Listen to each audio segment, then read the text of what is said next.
So this lesson is based on the 8th grade ELA content standard. Determine the meanings of words and phrases that are used in a text, including figurative and connotative meanings. Specifically, we're going to be talking about figurative language. Figurative language is important so you can understand the author's meaning when they're not explicitly stating what they mean, when they're using some kind of metaphors or idioms. It's good to not be interpreting those things literally, but understand that they're figurative language and they have a separate meaning than what they explicitly state. So we're going to talk about some specific types of figurative language. We're going to give an example of those terms, and then we're going to unpack the definition. Okay, so the first term we're going to talk about is kind of the most straightforward, simple one. It's a simile. Similes are really easy to identify because they're just comparing two things using like or as. So when you see a comparison using like or as, that's a simile. A couple examples. The room is as hot as an oven. So obviously the room is not truly as hot as an oven. That would be incredibly uncomfortable.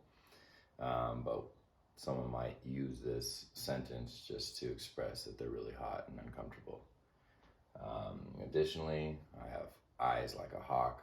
It's well known that hawks have really good vision. So when somebody wants to express that they have really good vision, they might say, oh, I have eyes like a hawk.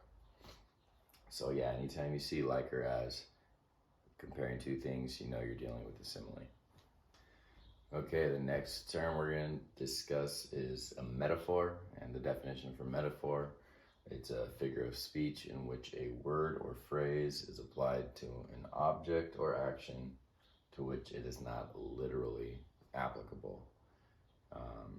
So it's a little more complicated of a definition, but to unpack this, we're going to use song examples. Metaphors are really common in lyrics. So life is a highway. Life is not literally a highway, but the idea is it's a long journey and it keeps moving one direction. It's also kind of up for interpretation exactly what the authors mean in these contexts. But baby, you're a firework. Baby is not a firework, but maybe baby is explosive or really exciting. Think of some kind of traits of fireworks, and Katy Perry is comparing her lover to a firework. Similarly, love is a battlefield. So what could that mean? Battlefields are dangerous. You can get hurt on a battlefield. So same thing, love can be dangerous. You can get deeply wounded. So yeah, there's a lot of examples of metaphors in music. These are some, but the idea is you're applying words to a situation when you're not meaning to literally apply them. So it's kind of stressing or stretching the common applications of these terms. Okay, next term is idiom. An idiom is a group of words established by usage as having a meaning not deducible from the meaning of the individual words. So this is to say, without any other context, if you just heard this expression, you probably wouldn't understand what they're trying to say. But because all these expressions have been in use for a long time, they're very common, we know what they mean. Like, we know when someone says it's raining cats and dogs. No, there are not cats and dogs falling from the sky, but it just means that it's raining heavy.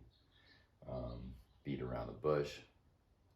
You can't infer based on just these words, beat around the bush, what that means. But we all know that it means to not be forthright, not to say what you mean, but to kind of go a roundabout way, take a roundabout approach and trying to say what you want to say.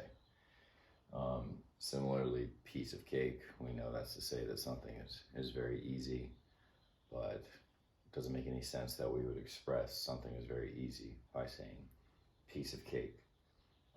Similarly, when studying Spanish, they have an idiom to express that something's very easy.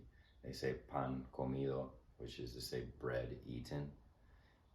So that doesn't make any sense. Why would you say bread eaten to say something's easy? Why would you say piece of cake to say something's easy? That's just the way it is.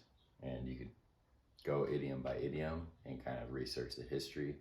And there might be a time in history where it actually made more of a literal sense, but things have changed so drastically, it no longer makes sense literally, but the idioms have withstood the test of time.